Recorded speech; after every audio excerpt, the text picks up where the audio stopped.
now rocking with the best. Who's the boxing show that's knocking out the competition? The kick-ass podcast that make you want to listen. The place where boxing fans and fighters rejoice. Thumbs up for Richie, you're listening to the fighter's voice.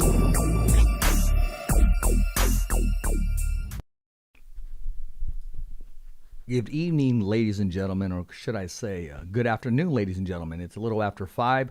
I'm Richard Ortiz, your host of the Fighter's Voice Podcast Live. We got a great lineup in store for you. First of all, coming a little after 5, we have Teofimo Lopez Jr. will be joining us here in studio by way of Zoom. And at 6 o'clock, we have Montana Love, and he's going to talk about him signing with Matchroom, Eddie Hearn, DAZN, the whole nine, get his take on some upcoming fights and talk about, the new signing in the new Mr. Love. And we're also at 7 o'clock going to have Arnold Barboza by way of Zoom joining us here on the Fighter's Voice. That's 3 shows in a row, back to back. We're supposed to start at 5, and we're waiting for Teofimo Lopez to join us. He's on his way to the gym. But there's some other topics that happened today, and we're going to discuss those today live here on the Fighter's Voice. First of all, I want to talk about Jamel Herring and Shakur Stevenson taking place this Saturday, top-ranked boxing for the WBO Junior Lightweight Championship of the World. I mean, let's break down the champion first of all. Jamel Herring, your blue-collar gentleman, your blue-collar champion who does everything that's asked of him to do, does it in style, does it with class, and you know what? He doesn't leave anything outside of the ring. He brings everything in the ring with him. When I mean that, I mean just everything that he has, honor, respect, courage, and sportsmanship. This Saturday, by far, has to be his toughest opponent to go head-to-head with. And Jamel Herring, we're talking about somebody who's never ducked anything in his life. I mean, he served his country. He's took a share of losses, as all the champions of the world have done, and even personal tragedy in his life, as we all have. So we're talking about a man that is very focused, that is very disciplined, and just strong-minded. So if you think in any shape or form that he is, discouraged of this big event or maybe shooken up in this big event, you're sadly mistaken. Now, of course, on the other hand, the young Shakur Stevenson arguably should be in the top 5, and he will be before his career and it's all said and done. I mean, the man has all the attributes, all the athletic ability, has a great team behind him, and is just fast, strong, and powerful. So when you see it on paper, a lot of people, they want to just say, okay, on paper it's going to end in 5 in the new champion, Shakur Stevenson. That's what it says on paper. That's what everybody's saying. Those are what the odds say in Las Vegas. But they don't know the willpower of Jamel Herring. I mean, the preparation, he accepted the fight, which means the fight already started. The minute you accept the fight already started. I didn't see him backing down at all. I didn't see him discouraged. I didn't see him intimidated at all.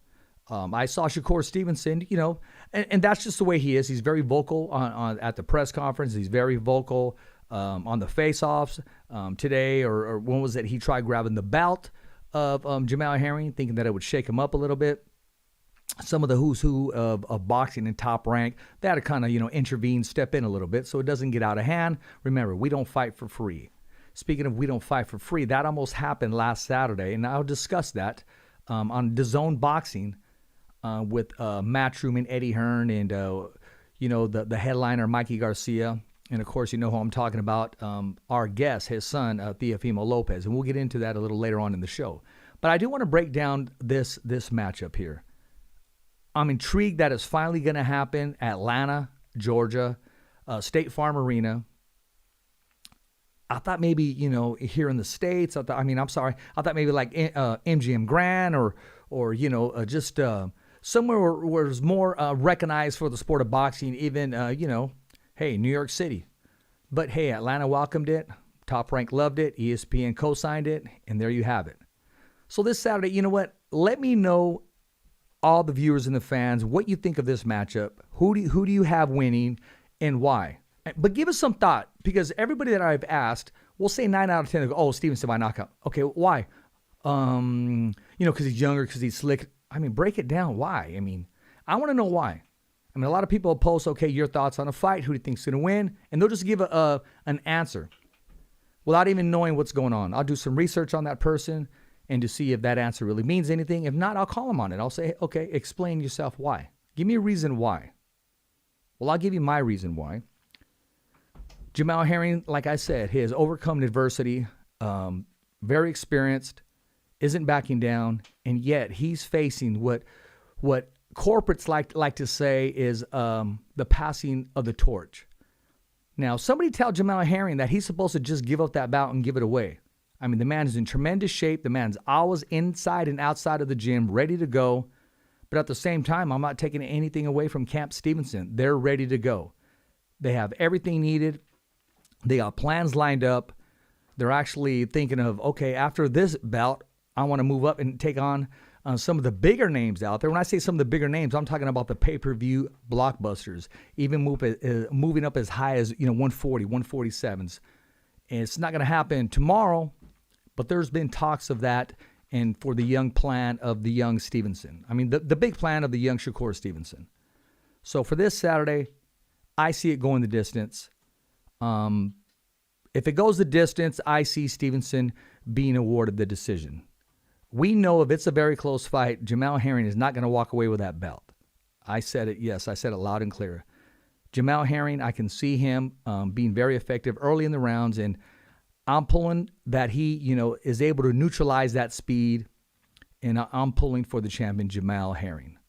Now, who's going to win? Odds have Stevenson winning the fight.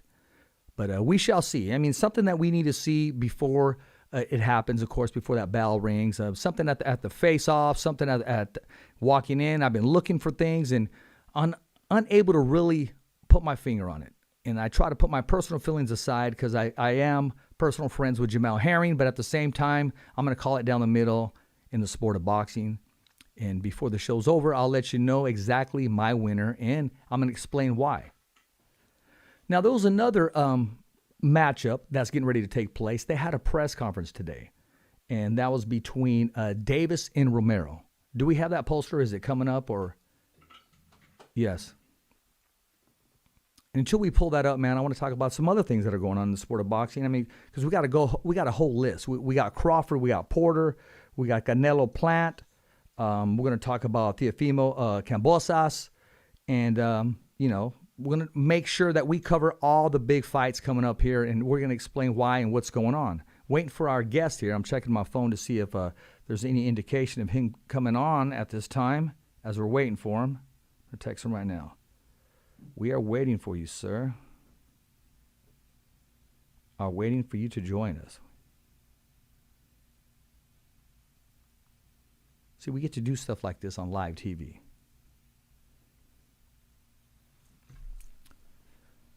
So do we have that poster up? Okay. We're going to talk about that matchup, and that's Tank Davis, Rolly Romero. A lot of people think it's not even going to make it out of round 5. Because you got the sharp Davis. He's always looking sharp. He's always in tremendous shape. I mean, the man has been called by Mike Tyson the best pound-for-pound boxer in the world. Now, you can argue that, with your Canelos, with your Spence, and with your Crawfords and your Sean Porters even, if he's able to be successful in his fight November 20th. But a lot of people put their stock in Tank Davis. What has he been doing lately? He's been disciplined. He's been in the gym. And like Floyd Mayweather has been telling him and advising him, make that money and make that money smart. And that's very good advice. Now, Rolly Romero, I got to give it to him, man. He's went out on a limb, and he actually almost promoted this fight himself. He said, I want Tank Davis, and I want him for the right reasons, and I'm going to get him out of there. A lot of people are going to know after this fight who Rolly Romero is, and not just, people overlook him because they see him sometimes off balance, that he telegraphs his punches. But, the man has power, the man has confidence, and he's ready to go. How do you tell a man that gets himself in condition and gets himself fight ready that he does not have a chance?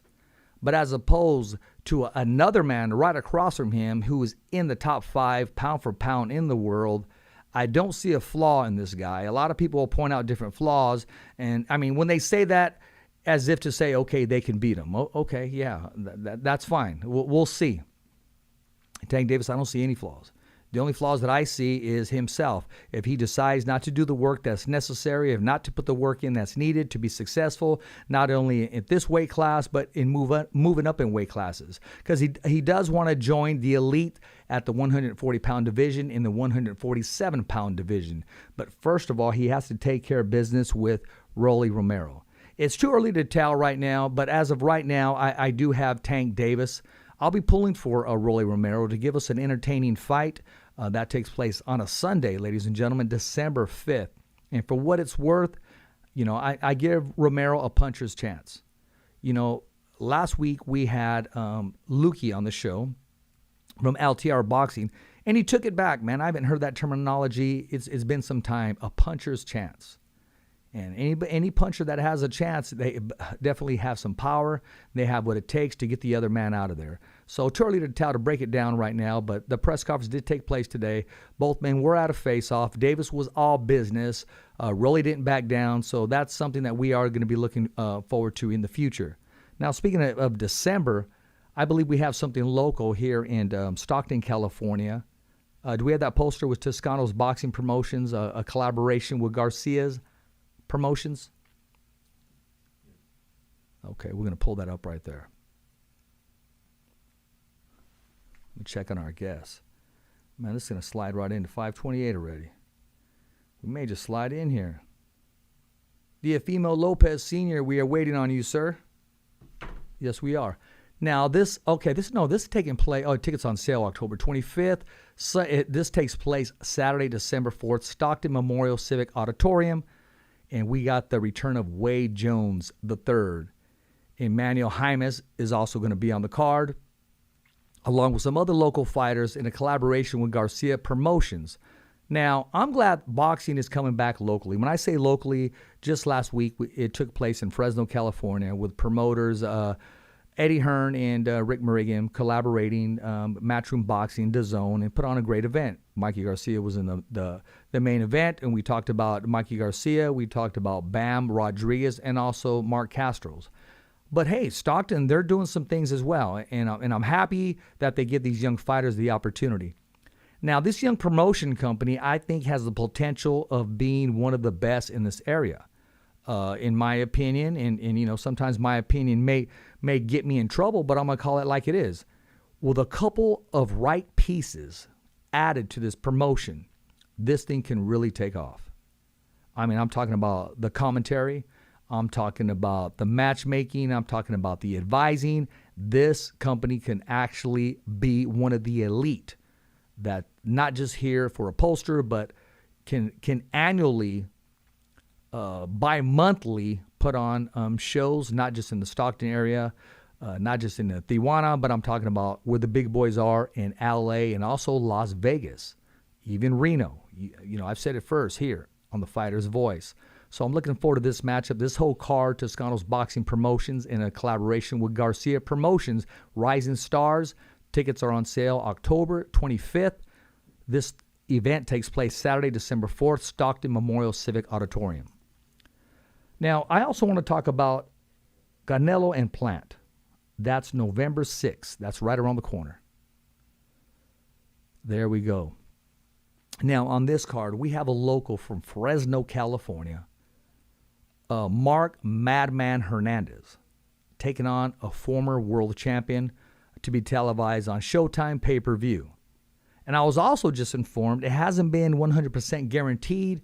I believe he's waiting for the contract unless he just signed it and everything's in place. And I'm talking about Stockton's own Kilo the Kid Madera will also be on that undercard.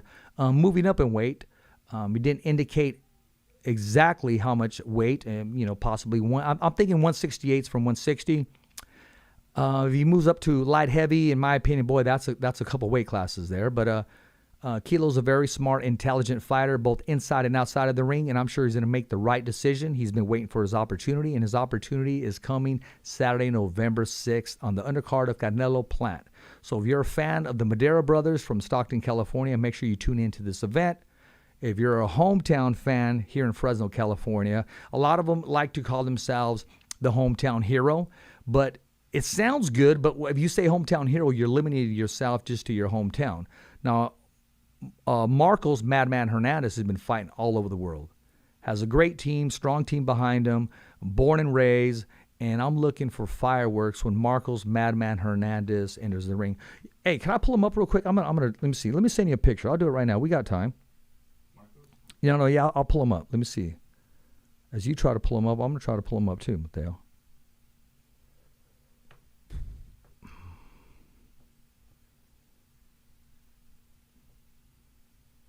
Okay, I'm going to send you some old school pictures.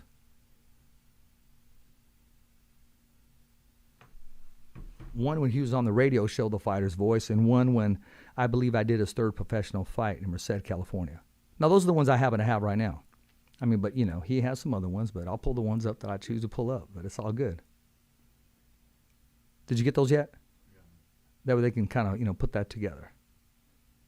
And also, Marcos, if you're listening to the show, man, you got a personal invitation here on The Fighter's Voice. I want to get you in studio, hash what we need to hash, make this happen.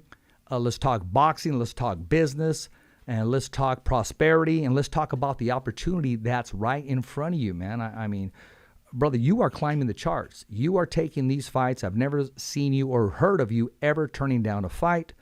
Whenever there was another hometown base fighter around the area, when the opportunity was there, you did not hesitate. You called them out on the contender, I believe. And you just said, hey, come on, let's do this.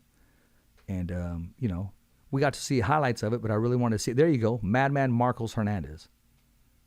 Well, that's an older picture, man. Marcos has really put on some weight. When I say weight, I mean he's really grown into his body. He looks like a legitimate 168-pound, full-grown man. Still makes the 160-pound division, and his boxing IQ is very high. He knows how to conduct himself both inside and outside of the ring. You don't see him with 1 million followers because he's all business and a family man as well. Takes care of everything that he needs to take care of, both inside and outside of the gym. Now, that's no knock on him. I mean, hey, whatever works for you and whatever's getting you these opportunities, keep doing what you're doing. I know he has a great team around him. I'm not sure if Pete Lopes is still involved, but I remember Pete Lopes, he was part of the team, his advisor, and I remember his father, Mr. Hernandez, who was one of the trainers, along with Henry Ramirez and his cut man, Jess Markey. That's what's up. So great team, Madman Marcos Hernandez. We're going to be pulling for you, man. You got a great opportunity taking on a former world champion, and we wish you the best. Now let's talk about the headliner there. That's Canelo and Plant. Okay, sorry, I just saw this coming on now. Okay, I guess our guest is ready to come on. Okay, sorry, just saw this coming on now. I'll say okay. Okay, well, I'm going to have me some Fighter's Voice Kool-Aid. And if you want these right here, a lot of people have asked me about these, man. I only made a couple of them for the team. But Theo's going, yeah, bullshit, where's mine? So is Co Escovedo. I need to market these, man. I could see these with some beer or, some Kool-Aid or something, or, I don't know, something nice. Kind of flashy, let me know. You like that? Teofimo, if you're there, man, you want one? Mateo, you want one? I got to get you one. Oh, that's right. So, no, what's that? That's a weekend glass. Yeah, that's a weekend glass. Now, Canelo Plant, let's talk about that. Of course, Canelo on paper, okay, he's going to wipe him out. He's one of the best pound for pound. Yes, he is. I agree with every single thing that you're saying. There's no weakness in this man at all that I can see in the sport of boxing. Now, Caleb Plant, somebody needs to tell him, okay, you're going to pass your belt over to Canelo because he has the most, I would say, confidence of any fighter taking on Canelo. Plain and simple, period. He is not backing down. You got to remember, he called for this fight. So when a lot of people said that he turned down the fight, listen, you guys just read the outside. You don't know what goes on in the inside. He wanted to make sure all the numbers are correct. He wants to make sure everything's guaranteed. Just as Canelo makes sure everything is guaranteed. That's a great publicist. And actually, his publicist, I talked to him in Las Vegas, and we're going to be pulling his publicist on the show, but something is missing. We can't just have his publicist on the show. We got to have Plant on the show, and we're trying to work that out before their big fight November 6th. In this fight, I can see it going two different ways. If Canelo all of a sudden gets overtrained or just gets overconfident, then I can see Plant giving him some problems, maybe even winning after 6 rounds. But I've never seen Canelo so focused and so actually upset. And sometimes when fighters get upset, they don't operate correctly. But when Canelo's upset, he wants to get you out of there. He stays disciplined. And whenever he's in, how can I say it? In a rage, instead of headhunting, the man continues to dig down deep and go to the body of his opponent. I see Canelo putting the pressure on and Plant doing what he does, giving him lateral movement, moving around. But a lot of people have criticized Plant for his punching power. Some even went as far as called him pillow hands. Now, we know in the sport of boxing, all it takes is a certain amount of pressure on a man's temple and his chin, and that's all she wrote. So I'm not going to say it's going to be a landslide for Canelo, and I'm not going to say that Plant's going to pull an upset. That doesn't even sound right, an upset. You got an undefeated world champion, but it is what it is in the sport of boxing. We're going to get more in detail with this and with our guest once he gets on, and after we have Plant's publicist on the show, and along with Caleb Plant, which I'm not promising, but we're doing our best to get that done, and that was an opportunity that was given to me by the connection of Callie Swanson. If you guys don't know that name, you don't know boxing. What else do we got coming up? Let me see what is. How close is he?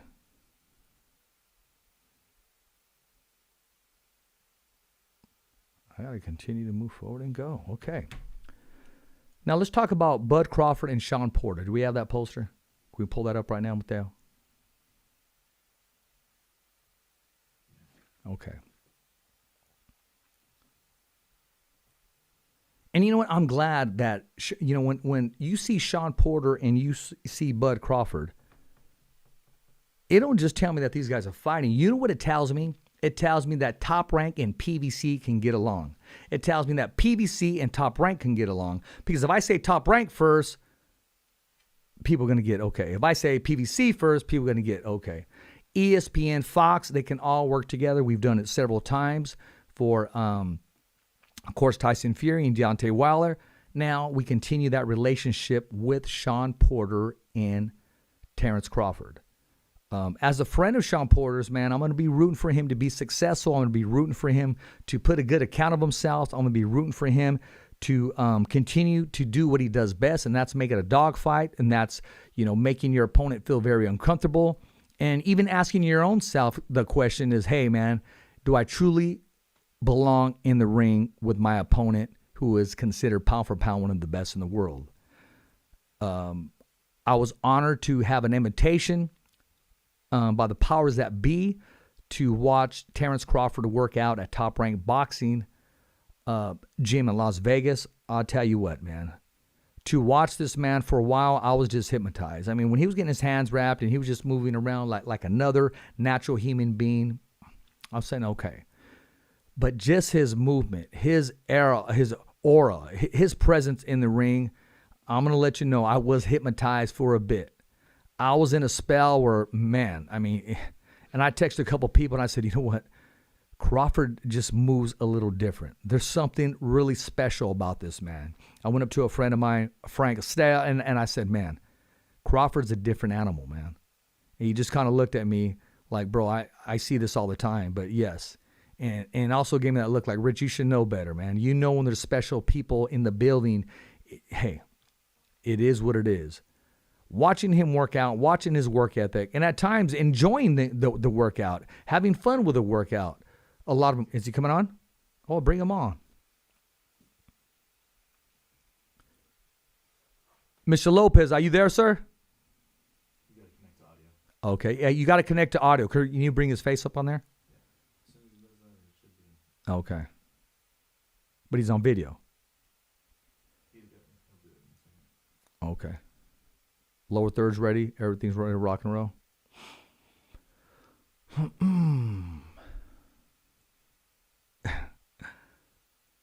What a lot of people don't know is, man, I was I was taking a nap. I went to go eat at Black Bear today in Madera, California. The worst food, the worst service ever, and I said it right here on the podcast. I posted it too on Facebook, but since we're talking about things, and I told them this too. I took a picture of it and I said, look at this. I don't even want a box, and the whole meal's here. There we are. Mr. Lopez, how we doing, sir? I think he's connecting audio. Okay. He's connecting or he's connected? He's doing it on his phone. Oh, okay, yeah. Oh, he's clean cut. He's everything. The glasses, everything.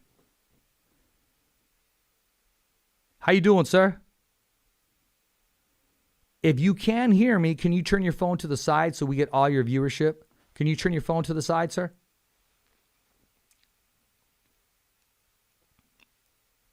You hear me?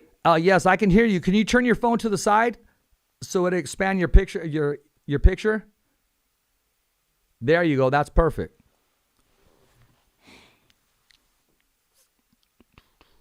Are you ready to rock and roll? Yeah, you're a little bit low though. Oh, am I? Okay, how's that? Is that better?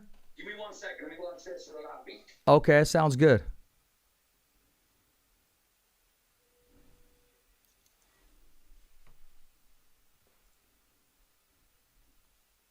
Someone get my attention when it's 5:55 so I can let our other guests know that there may be a little delay because I want to get all of Mr. Lopez and I want to work with his schedule. Deserves to have us work with his schedule.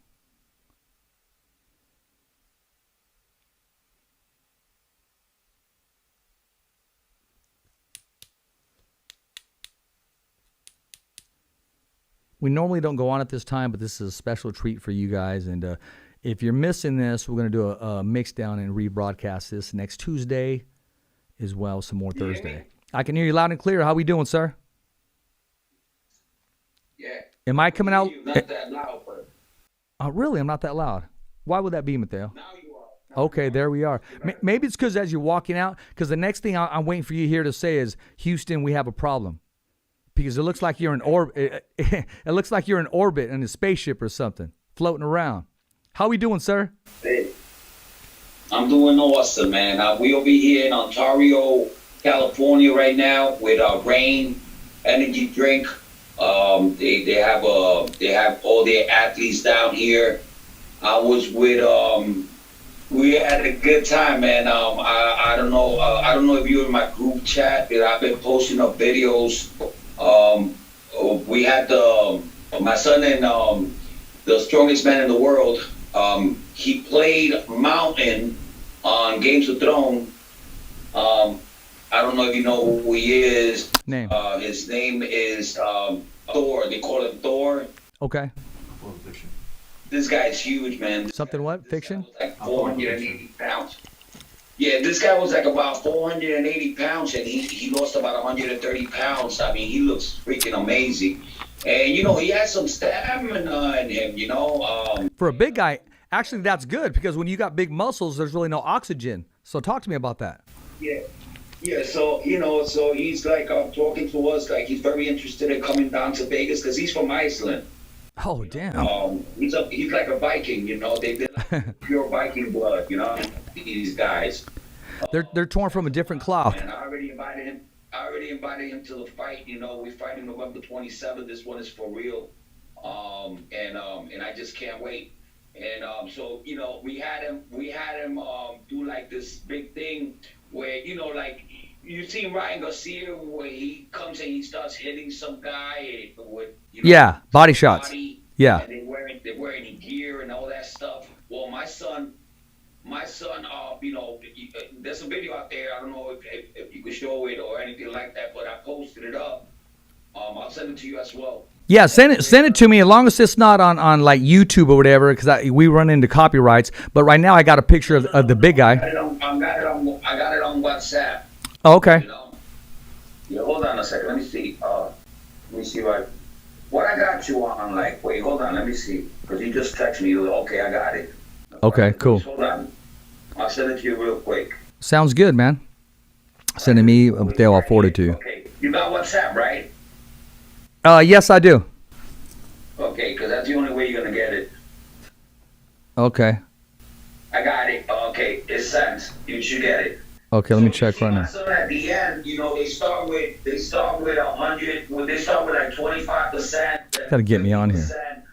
Get me on here. And then this guy's gonna hit my son 100%. Yeah. And you see, there's no faking in that punch, bro. And my son takes it like a trooper, Well, your son's always in tremendous shape too. Alright? I said, Teofimo's always in tremendous shape too, all the time, constantly. No, my son is always on shape, man. And that's one thing about us. We take this shit serious. We don't play games with boxing. There's a lot of fake fighters out there. You know what I'm talking about. Anybody in the world that says that they're the best at the way. I'm gonna bring that up. When everybody knows my son got all the belts. Yeah. Talking about the Devin Haney's, the Tanks that got, the Tank is fighting right now with Rolando Romero from WBA. And they talking out there. Like, take him off the screen so I can see him. The champion. But you know what's funny about that? Well, what's that? Right? Ronnie's fucking funny, bro. Remove the picture, please. So, this one person, somebody asked him a question, right? The Yeah. was asking questions. So the guy goes like, to you, who you think and something like that, like saying like, who you think is the best lightweight out there and why? And Yeah. Rolando said, where do you consider Tank to be at in the lightweight division? That was like the worst question to ask because you know what the answer is. So Rolando said, well, I got Tank number 2 and I got Teofimo because he holds all the belts. Yeah, exactly. He started bottling his mouth. I don't know what he was saying. And then Brody goes, what the hell are you talking about, bro? You don't make no sense. You see, that shows me a lot. Because when you're trying to be somebody you ain't, because I would never fucking do that shit, and I would never disgrace my son to do some shit like that. Yeah. Make believe he's a champion that when he's not. We're not gonna be no champions by somebody giving us a belt, and we ain't gonna be no champions by being under a person having a regular belt, knowing that the real champion is WBA. The WBA real champion is my son because he took it from Loma. You know what I'm saying? Yeah. And Loma won it square. He won it he won it in the ring. He didn't win it out.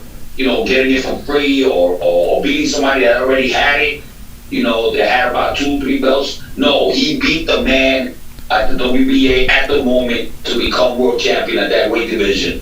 They're passing these regular belts like they were freaking candy, you know what I'm saying? And the problem is that it hurts the sport. There should be just one belt in every weight division. I got nothing against the interim belts because that will put you in a position to fight the champion. Right. As a mandatory. So I'm good with that, because everybody deserves a chance. But when you're over here blabbing your mouth saying that you're the world champion and walking around lying to people that you were 3 times world champion. Before it's over, we'll play that. Kick your ass. Exactly. Because, it shows to your character. You see, my son is a real motherfucker. My son's not gonna, sorry for cursing. No, no. Hey, Mr. Lopez. Yeah, we're talking to grown-ups right here. No, exactly. I'm not gonna take a belt. My son's not gonna walk around with a belt that don't mean nothing. You understand? Exactly. And these guys are not even calling us out. But I got great news for you because I wasn't even thinking about this fucking kid, Devin Haney. I wasn't even thinking about him. Because he has nothing that we want. Then why did he come up to you guys? Why did he come up to you last Saturday in Fresno, California? Why was he so confident? Because they're dying for the fucking clout. My son's on top of the world right now. You understand? Yeah. We fight the real fighters. Okay, they will come up to us, they will do whatever the fuck they want, but at the end of the day, they don't want to fight us, man. So what I have to do, by him doing that, he woke me up. You know what I'm saying? And yeah. I'm sick and tired of all this bullshit, and I'm sick and tired of all this shit that's going around with this Devin Haney character, because that's what he is. He's a fucking character. And I'm going to fucking end this shit once and for all. The same energy that I put into Lomachenko for us to fight him, well, it's not going to be the same because it took me 3 years to get Loma. And Loma told us, you gotta go get a belt before you fight me. I remember that quote. Exactly what I did. That's exactly what we did. All right. We don't play games. We fought a guy that had never been knocked out. That everybody believed that he beat Eastern Junior. A guy that was well decorated. A guy that just knocked out the last competition Orlando had. That was the distance with. We fought a real life dog in there. Yes, you did. None of these guys are calling these guys out. The only person that had heart to fight Lomachenko was Nakatani, and look what happened to him. People, we make shit look easy. It's not easy. And I want to get this shit into people's heads, bro. When we fight guys, we make it look average, but it's not. I told everybody Nakatani was going to get his ass whooped by Lomachenko, and that he was going to take him out in the 7th round. I told everybody, and it happened. I think it was the 8th, but I was wrong by 1 round or something. You know why he looked good? Fury with Wilder. The same shit I said about Tyson Fury with Wilder. You can't win a fight if you're going in there, thinking too much. You got Wilder coming inside, when the fight was going to start, and he walking in the first time he walked into the MGM. Yeah. Right? That's where the fight was at, right? Yeah. At that mobile. Look at him walking in. Look how nervous he looks. And I don't blame him. He had a lot to put in, and he had already lost 2 fights with this guy. He knows he has his number, so he had to do way better than what he had done in the last 2 fights. And I don't take nothing against. I got nothing against Wilder, bro. I think he's a great champion. He needs a lot of work in his footwork, in his style, and for what he has done is above miraculous. I agree with you. Starting at 19 years old, I mean, late. Well, a lot of people would say that's late in the sport of boxing. Now, and you know what? You always give props where props is given. But what I do want to ask you this: why do you have the Devin Haney's, the Arnold Barbozas, the Lomachenkos of the world continuing to want to share the ring with your son? Why is that? Do they truly believe they can win? Is there something at the end of the rainbow? Tell us, the viewers, the fans, and the followers, why. Well, listen, because we are top of the game. I mean, who else are they going to call? They can't go backwards. They don't, you know what I'm saying? But yeah. I'm talking about Lomachenko, because Lomachenko, the only reason why we're not fighting Lomachenko is because he has nothing that we want. That's just us going backwards. We're going to do it. It's probably going to be for money. You know what I'm saying? Yeah. And then, listen, we beat him convincingly. It wasn't like it was a close fight. Everybody trying to make it look like it was a close fight. Only because my son got hit for 5, 6, 7 seconds doesn't mean he gonna lose the round. And I'm talking about the 9th. I'm talking about the 10th. The 9th and the 10th round, because from the first to the 8th round, that was a blowout. It was a blowout. I don't want to hear no freaking Andre Ward or whatever the fuck they gotta say, man. I know boxing and I know how to freaking score. What did he say? What did Andre Ward say? Andre Ward said that he lost the 2nd round. That he lost the 8th round, the 9th round, the 10th round.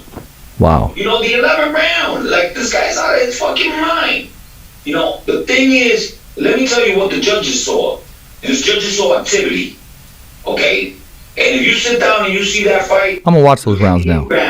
Look at the 9th round. In the 9th round, I told my son, you could take this guy out, bro, right now, bro. You carrying this guy. And he wasn't listening to me. He just wanted to box him. And I told my son, he's gonna cut you, bro. In the 9th round, right in the beginning of the 9th round, right after the 9th round, Lomachenko jumps right in and hits him, headbutts him really ugly. And I already saw what he was trying to do. He was jumping in with his head before he threw his hands. So I told my son in the corner, I said, yo, he's gonna cut you, bro. That's what you want. He's gonna cut you. You carrying this dude, you could take him out right now. Start shifting on his ass. But he didn't do it. And that's why he got cut. But if you count the seconds that Lomachenko did anything in that fight after in the 8th, 9th, the 10th, and the 11th, I give him the 11th because he did more than he did in the 8th, 9th, and 10th. All right? That was the only reason. And the only reason why they was trying to give him those rounds was because he hit my son. But what? He hit him what for about 5 seconds? Yeah. You can't win a round. What happened to the other 2 minutes and 55 seconds? Well, I mean, he tried to pull an old school Sugar Ray Leonard, win the last 30 seconds of the round. I mean, that's what Sugar Ray would do back in the day. That shit. Yeah. Do that shit. Look at the fight. Yeah. My son was always blowing him out at the end. I watched the fight, and you know what? I was very impressed. By far, that had to be a Picasso of a painting. He put everything together that he worked on, and you called it. You called it just like you did. If you sit down and you watch the plan that went into this fight, us fucking taking away those angles that he loves and that's used to. We took that shit away from him. He couldn't do that shit in the whole fucking fight. You know? And that's what screwed him up. He didn't know what to do. You know? And you know what we call that? We froze him. You guys froze him. Well, I honestly... My son does that a lot. Honestly, I'll say this, and then we'll move on to another opponent. I think Lomachenko honestly felt the power, and that respect level that he had going in went up completely. Even though he was getting hit on the arms early, wherever he needed to get hit, he felt that power, he felt that pressure. And I did not... he had to change his game plan. My son, look, when they really hit him was in the second round when my son almost dropped him. When he hit him and he went across the ring. You know, and that was in the second round. That's when he really felt that it was for real. And if Lomachenko would have committed early, he would have been knocked out by the 7th, 8th round, like I had predicted. Well, you got a good argument, and you don't have to convince me, Senior. I will tell you this though: when he started committing, and it was at the end of the rounds. You know, my son almost took him out in the 12th round, and that's what my son let go because I told him, listen, my son is a very smart fighter. He don't give you everything he got.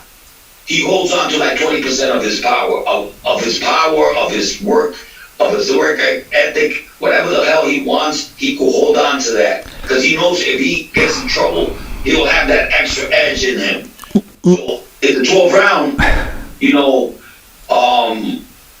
I told him, I said, what the fuck you doing, bro? You gotta give me everything in this round, you know, they could rob us. You know, I told him, you know, they could rob us. I said, I know you holding to your 20%. You gotta let it go now. You know, these idiots, you know, all these people, I'm not gonna mention no names. Whoever's in charge of us getting, you know, the microphone. Yeah. All right.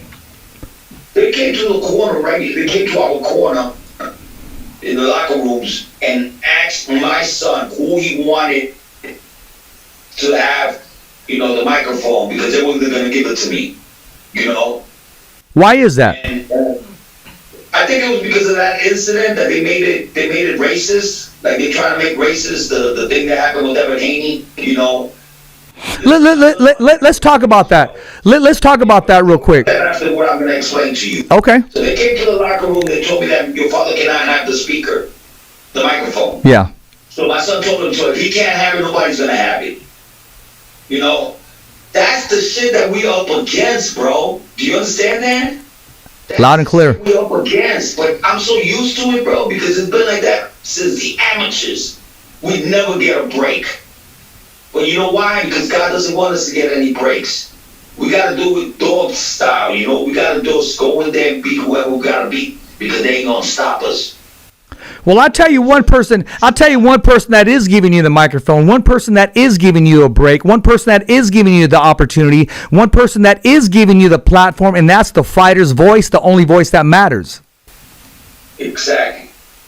You know, but you know, at the end of the day, man, we've been through all these struggles and tribulations and all this stuff that's happening to us is not new to us. So we used to it. All this hate, I love it. Because I know we're doing something right. You know, a lot of people here talking like, you know, this guy, they talk. No, man, we talk. I do all the talking. My son does all the fucking walking, bro. And he does it. And you know that. Yes, sir. And when this character came over and started talking shit to us, you know, I told Eddie Hearn, because Eddie Hearn goes, you know, the reason why I went all crazy was because Eddie Hearn came up to me and told me, yo, Evan Haney ain't fucking running from nobody. You know, like, you guys got to sign this and that. I said, what? Are you telling me that we're scared of this dude? Like, we've been chasing this dude for the longest. He ain't gonna sign. So you know what I did? What's that? You know what I did? Because I'm tired of this dude. I'm gonna put him in the spot, because if we fight him in February or we don't fight him, he's still gonna lose. If he fights us, he's gonna lose. We're gonna knock his ass off. And if he doesn't fight us, he's gonna lose too, because we're gonna show it. We're gonna show the paperwork. We're gonna show that we're looking for this guy. The only reason why Mauricio Sulaiman went on live TV yesterday and told the whole world that all Devin Haney has to do in the Haneys is go and sign the petition, and he will make it mandatory. That's all he has to do. So that's on us right now. So it's in his corner. I mean, the pin is in his hand. It's his corner. All he has to do is sign the petition, and it becomes a mandatory after we knock this Cambosis dude out. And that takes place in, what are you looking in, February? Is that the date? February. My son's been at 135 for 8 fucking years. So let me ask you this, and then we'll move on. So what do you say to the other fighters that also want a shot at Teofimo? I mean, as you saw last week, and there's no surprises here with Arnold Barboza, even possibly Jose Ramirez at 140 for the vacant WBO bout if Taylor moves up. But my main goal right now is legacy. Yes, I understand. Goal right now is Josh Taylor, and you heard he just got injured. So that fight is going to be perfect, because I don't want no excuses. I don't want Josh Taylor saying, well, we kick his ass. I don't want him saying, oh, because it was I had been off for like 6 months, and that's why this happened. So that's beautiful this happened, because now they're going to fight on February 26th. So that's perfect for us. We both fighting. He fights a day before us. He fights on February, we fight in November. And then we fight Devin Haney in February. So all that will be perfect, because we both fight at the same time, same month. So there's no excuses. When June comes, we'll fight him. Okay? So we'll both have the same time to rest, the same time to train, and there will be no excuses. Because I'm telling you, we're gonna take his head off, man. That guy is perfect for us. He got no style. He does the same shit over and over again. You know what I'm saying? And he ain't gonna be able to hit my son. You know? We're gonna crack this boy. My son is gonna be healthy at 140.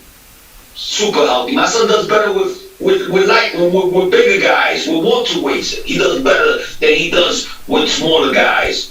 You know why? Because he doesn't have to drain himself so much. And he's way faster than them. So, the bigger they are, the better it is. All these other cats have problems. And I'm talking about the Shakur Stevensons, the Devin Haneys, the Tanks, all these guys. You know what I'm saying? When they start moving up in the weight classes, they're going to have a lot of problems, because they're not used to fighting these big guys. My son has been fighting big guys since he was 12 years old. World champions. There's a lot of videos out there that I got taken off, because I'm sick and tired of people talking about, like, oh, he's working with him. You can never win, bro. So, I took those videos down with him and Short Porter, with him and Ugas. I think the Ugas tapes are still up there. Yeah. My son destroys everybody in sparring, bro. I even call that little kid, I don't know, because I didn't want to give them no clout. But I call that little kid that Benavidez has, that they said that he dropped my son twice in sparring. These fucking lying sons of bitches. I even called him. I even called Benavidez. I told him, yo, listen, my son want to put a sparring with your little boy, talking shit, but this time no headgear, and we go at it and we film it. Guess what? Benavidez never fucking called me. But people want to believe all that shit, man. What is it going to take? What is it going to take for all these people to stop? A kid that's 7-4, bro. A kid that's 7-4 dropped my son twice. It's sparring. Are you out of your mind? And everybody wants to believe it because they hate us so much. They want to really believe that it's true. There's no freaking videos out there. Where's the videos? And they're so desperate that they put videos of somebody that doesn't even look like my son, saying that that's him. It's just so funny, man. And I just can't wait to take over the world. We're still young.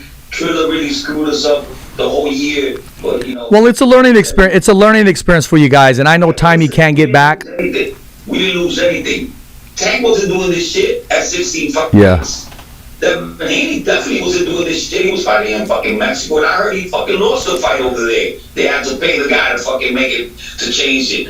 But, those are just rumors, so I don't believe rumors. But at the end of the day, my son has done what nobody has ever done in the game of boxing. What he has done with 16 fights is remarkable. And I don't take nothing away from all the greats in the world, but there's records are there to be broken. And that's what we're going after. We're going after greatness. And the only way to do that is fighting the best. Exactly. And it sounds like you got a line. And one thing I will say this. I don't care what it takes, and we have to get you down here, whatever. We got to have you in studio, man. I mean, your energy, your animation, we got to have you in studio next time you're in Fresno. That's one thing. Number two is, what did you think of the Mikey Garcia performance, the live event when I saw you in Fresno? We talked about it. What did we talk the day before or 2 days about you coming down to Fresno, and you made it after all. You could be a great fighter. Listen, I called Eddie Hearn. I said, listen, we'll be here in San Francisco. It was like maybe a 4-hour drive. Yeah. I told him, you think we could make it? Because we had gone to this wine tasting thing that they had invited us to with our friends, Sure. Family guys, family members that we know. They're not really our family, but we treat them like them. Yeah. Like they were. And so we had to go over there. We were supposed to go to the San Diego. No, we were supposed to go to San Diego to Fresno. We were supposed to go to Fresno. Wait, where the hell did we go? You were in, okay, our conversation, you were in San Diego. I invited you down to Fresno, and you asked me how long does it take to get from San Diego to Fresno. And then you said, okay, I'll go. And then you said, no, maybe we won't. And you go, I'll let you know as the weekend goes on. The fight with Mikey was in Fresno, right? Yes, sir. Fresno. Okay, so we was at Fresno. We were supposed to go to San Diego because Yes. we were going to go to the Top Rank show. Yes. We wasn't going to go to the Mikey Garcia show. Right. And Top Rank was waiting for us and Perfect. everything, but we couldn't show up because my son wanted to go see this family, and this family was in San Francisco. So by the time it was like 3:30. So I told my son, I think we could make it because Eddie Hearn's telling me that Mikey will be in the ring at 8:15. But because it was a streaming show, they don't have like a program staff like ESPN does. Like ESPN says that it's gonna air at 8:00. It airs at 8:00. When it's streaming, if the fights go fast, the fight is gonna be faster. But I didn't know that. But Eddie Hearn told me, you got to be here before 8:15. So we was getting there, and we got there at 8:00. But before we got there, it was like 40 minutes before we got there. I see the fight is already on. So my son is like, yo, turn the car around. I said, no, we're not gonna do that. We already freaking drove almost 4 hours. Yeah. Might as well just get there and see what the hell happens. And it was it was really good, because to tell you the truth, I never had this kid Devin Haney in my head. Never wanted to fight him because he has nothing that we need. We know he's fake, and what happened that day was like God gifted. It was like God gifted. Like God, I go by what God puts me through, And if he gave me that chance to fight this guy, it's gonna happen. And if it doesn't happen, he's gonna look bad, because right now, as it is, all you gotta do is sign that petition. And I'm telling the whole world right now, make this kid sign that petition, and I guarantee you, he's not going to do that. And if he does that, the fight is on in February. Hey, you heard it. Okay. Exactly. Let me ask you this. Did you have any intention at all to go to Fresno? No, not at all. Okay, you didn't, right? Okay, wait. Okay, let me stop you right there. That's why I said Wait. But let me stop. I understand that. But let me tell you this right now. Remember when you came on last week, I invited you to come down to the fight to Fresno because we would welcome you? Yes, you did. Yes, you did. Thank you. Yes, you did. I wasn't thinking about it, you know what I'm saying? But at the end of the day, we got in there. They drove us right into the court. We went right into the field with the car with my caddy. I fucking dropped it. We just walked right to the fight. They were just announcing the winner of Mikey and the guy that he fought, I think he was Spaniard Yes, exactly. from Spain. But listen, Mikey's a hell of a fighter, but you can't be off this sport too long and not be active. You know what I'm saying? Yes. I think that the non-activity hurt him a lot because of all those tacos he eats. Yes. When I saw his body, I told my son in the first round, I was like, oh my God, man, if I would have known Mikey was going to come on like that, I would have bet freaking $100,000 on this fight. Yes. You can't look like that and expect to win a fight. And I don't blame Robert Garcia or anybody in the staff. I blame Mikey. Mikey should know better. A fighter always got to maintain his body, because you don't know situations like the situation that happened with me and Triller. And you see my son. Look at those videos, bro, with my son. My son is ripped. My son is at 144, 145 right now. And that's with 1.5 gallons of water. And he's been like that throughout the whole year. And this Cambosos dude over here talking like we can't make the weight. Bro, it's right there, man. Look at the video. I can see. My son don't play. My son is always. I can see him having a concern because of the size of your son. When I talked to him in Vegas, I mean, he looked like a middleweight. But people got to remember, he has naturally broad shoulders. He is a big kid. There you go. That's where all the weight is at, man. And that's why he got that devastating hammer Thor shit punch. You know what I'm saying? That devastates anybody. My son hits solid. You could hear the crack, bro. You know what I'm saying? You could hear that thunder. You know what I'm saying? It's something that out of this world, and that's gonna help him when he starts going up in weight. I agree. Okay, I agree with you big time right there, because I will say this: him at 135, he's robbing us of us seeing the true power. You're gonna see the true power at 140 and 147 pounds, because he's gonna settle in his weight. He's gonna shift his hips, and ya estuvo. That's all she wrote. Listen, you already know he's a hell of a boxer, because we saw that his last fight. We outboxed the best boxer in the world. Okay? Yes. I told everybody, Lomachenko's the best fighter at 135 right now. Ain't nobody better than Lomachenko at 135. No. He just couldn't beat my son. That's not bad. No, you guys were focused. Why they don't fight him? Why they don't fight Nakatani? Why they don't fight Comey? Because those are real fucking fights. And even though they went through us already, Nakatani wasn't the same fighter that fought my son. My son put Nakatani almost on retirement. He was in the hospital for a year and 8 months, almost 2 years in the hospital. Damn. Because my son broke his eye socket, and he did some damage. I'm not laughing at the injury. I'm just laughing at that time frame. Wow. Yes, you know that. Yes. That's why when he fought the Puerto Rican cat Verdejo, he was being cautious. You saw him the first round, so he was being cautious because he didn't know how he was going to take those shots, and that's why Verdejo dropped him twice. And you could see it in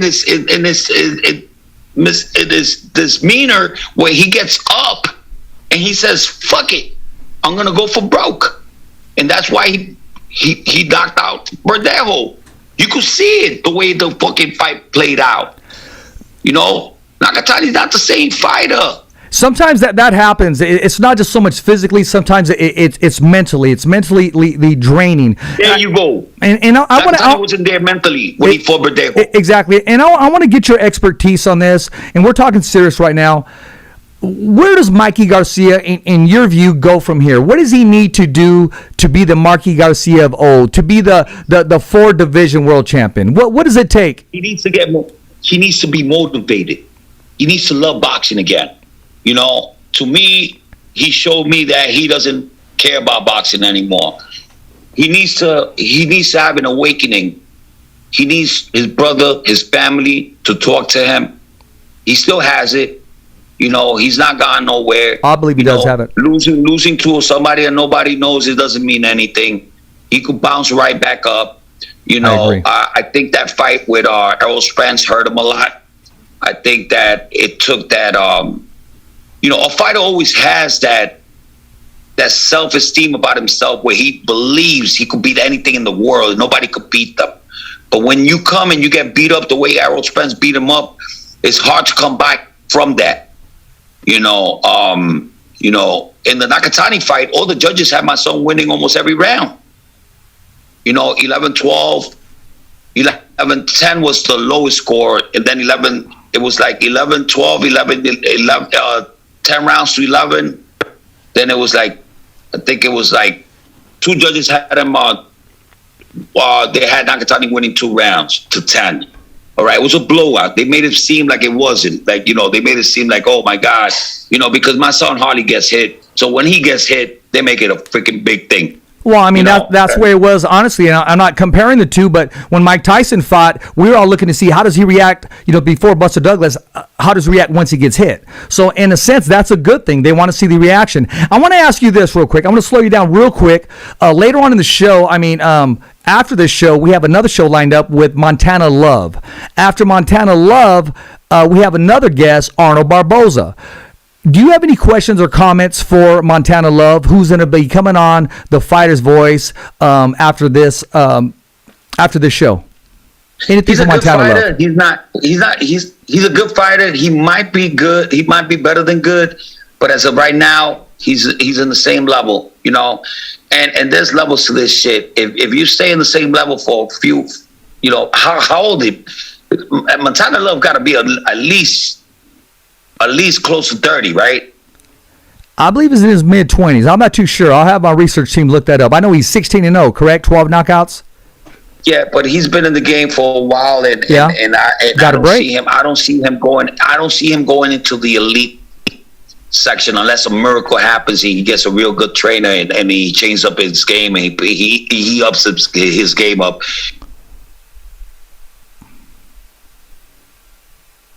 I kind of lost your audio there. You there, sir? Yeah. Are you hearing me? Yeah, I hear you now. Yeah, I don't want to talk about Barboza because he doesn't have anything that we want, man. This guy went the distance with Moran. Are you fucking kidding me? A guy that's like number 40 or something in the world. I mean, a guy that Devin Haney knocked out, and he won the distance with that guy. So that shows you a lot, man. And us talking about people like that, we'll be talking about the whole freaking lightweight division. Then we'll be talking about the number 100 guy, the number 80 guy. You got to prove something to us to give. Just same way Lomachenko told us that we had to go get something. We went and got it, bro, and we showed him. The only reason why we're fighting this clown, Kambosos, is because he's a mandatory. My son didn't want to lose the IBF belt. No. And we couldn't buy him off when he's making $2 million. No. That's why he was going to make with Triller. Well, I'm glad the fight is finally going to take place. I mean, I am, and I know your son is, and the whole world is, and I know you guys are, so you can close this chapter. Give me 1 second. Sure. Sure.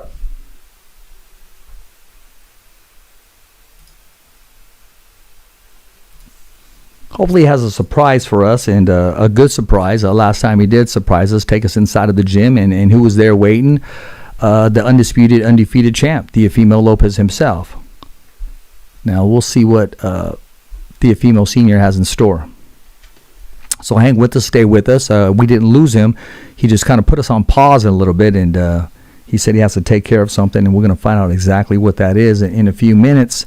And please hang with us. And I know we're running a little over. I just text Montana Love. After this, we're going to run our outro, jump right back into another intro, and go right into it. Yes, I'm right here, sir. Just need to see you on video now. Hold on a second. Okay.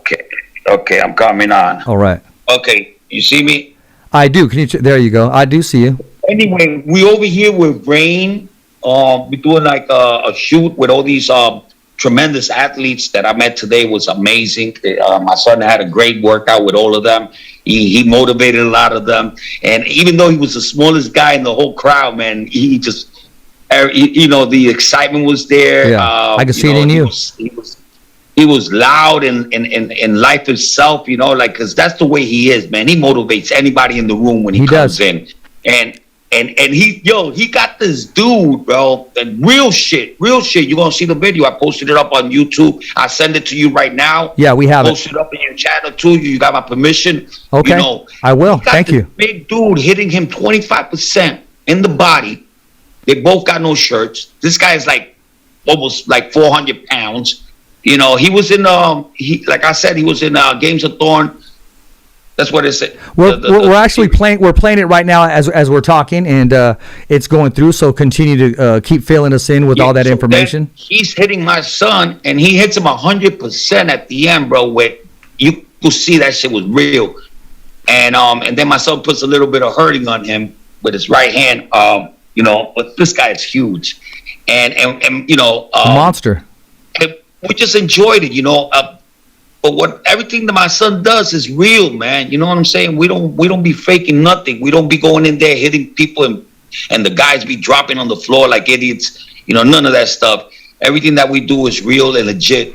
And you know, the press conference was today with Rolando Romero was funny as hell. You gotta check that out. They asked Rolando Romero in the press conference because Tank was there. They asked Rolando Romero, where did you position Tank in the lightweight division?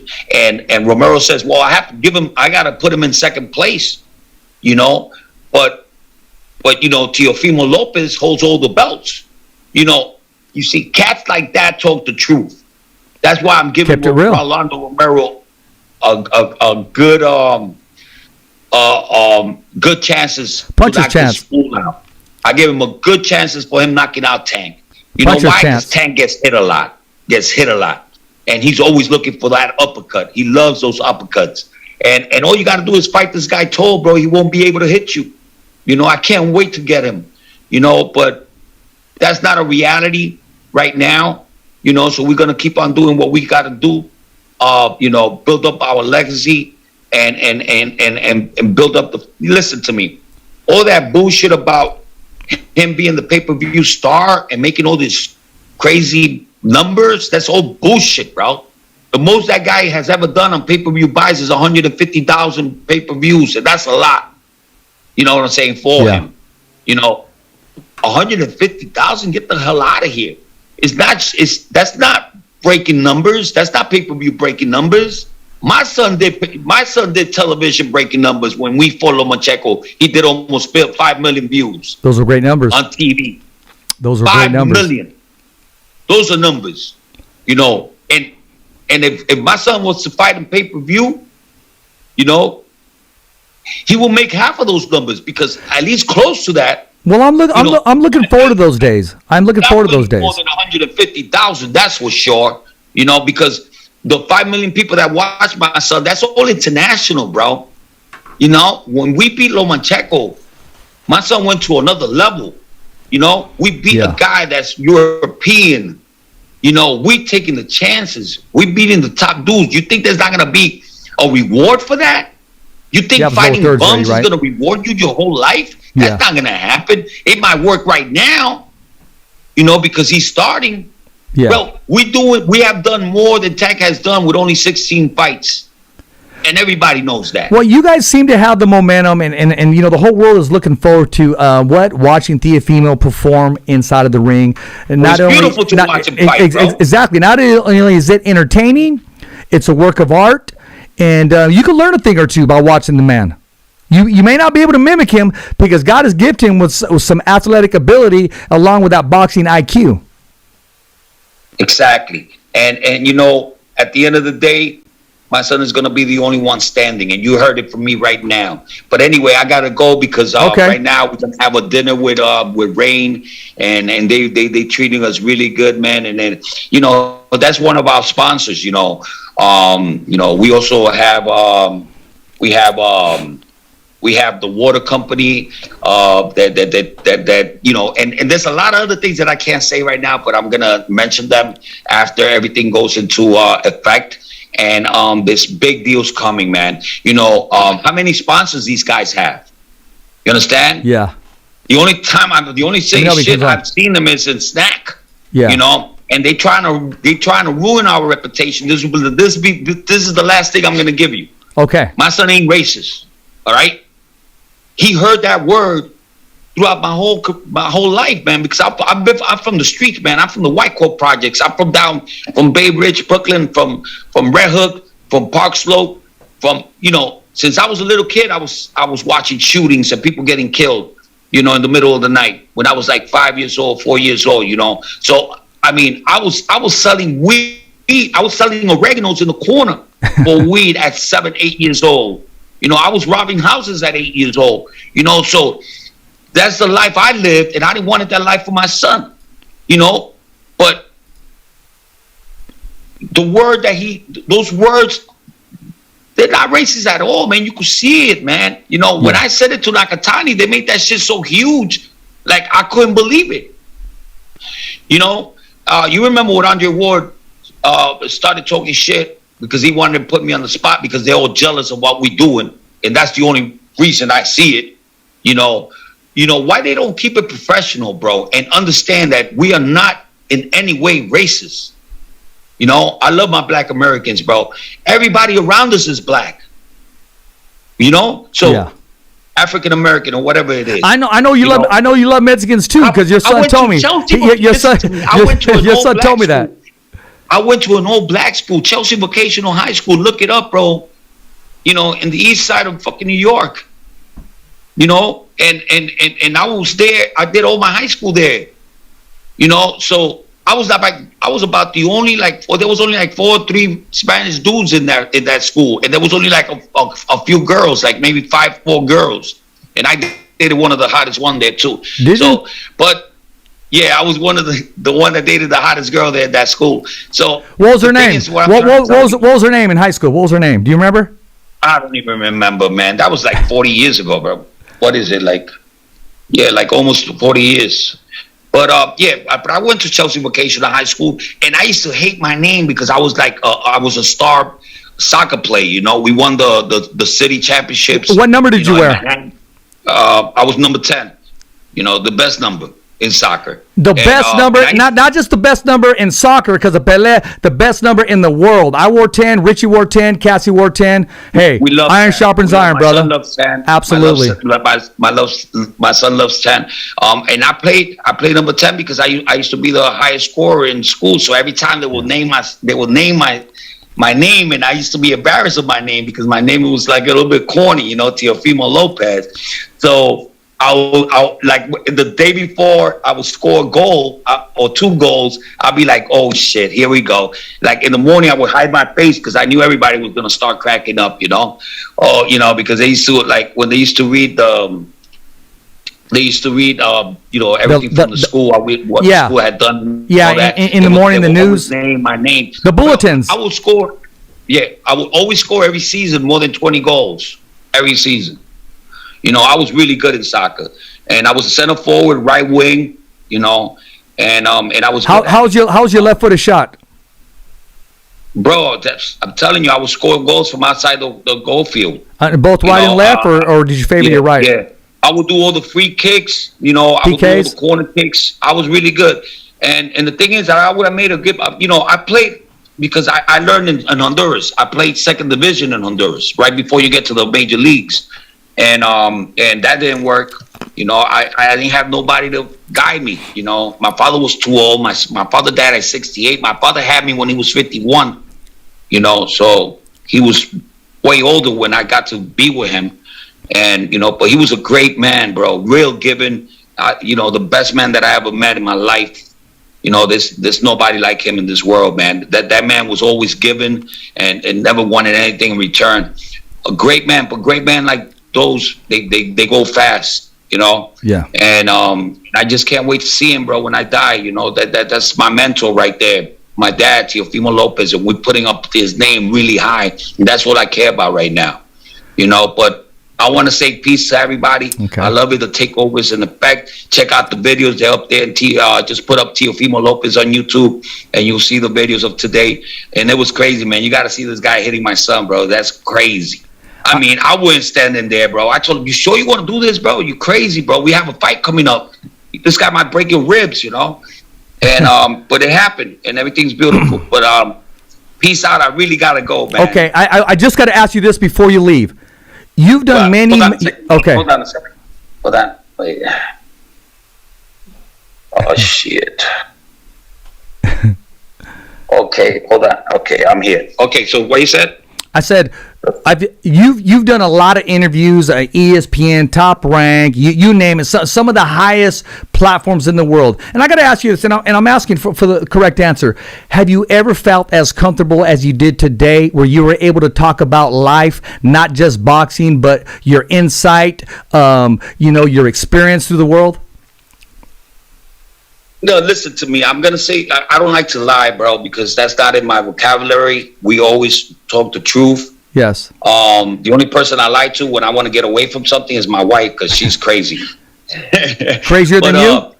Yeah, but I got to say, the Fighter's Voice is doing a great job. Keep it up, man. I love coming to your broadcast. You keep it real and just keep on doing what you're doing, man. You know, in this game, if you keep it real, you're going to last. You know what I'm saying? Don't go bias or what. Or the people that are trying to tell you or giving you money on the side so you freaking make them look good on TV. They ain't giving me nothing. They do that shit a lot. And you know who I'm talking about. Exactly. I don't want to say no names, but the Fighter's Voice, Moonshine, and all those guys, they doing their work, and you're one part of it. And shout out to the Fighter's Voice. Keep on watching. Teofimo Lopez, the best trainer on the planet. You already know. It's on the books. Best fighter on the planet, my son.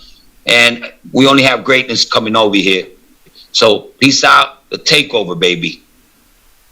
Have a great evening. I appreciate you coming on the show, and we always have a chair for you and a microphone. That's the Teofimo Lopez Sr., ladies and gentlemen. Thank you, and have a great evening. Have a great dinner. Thank you. Anytime. Appreciate that. Because a lot of changes.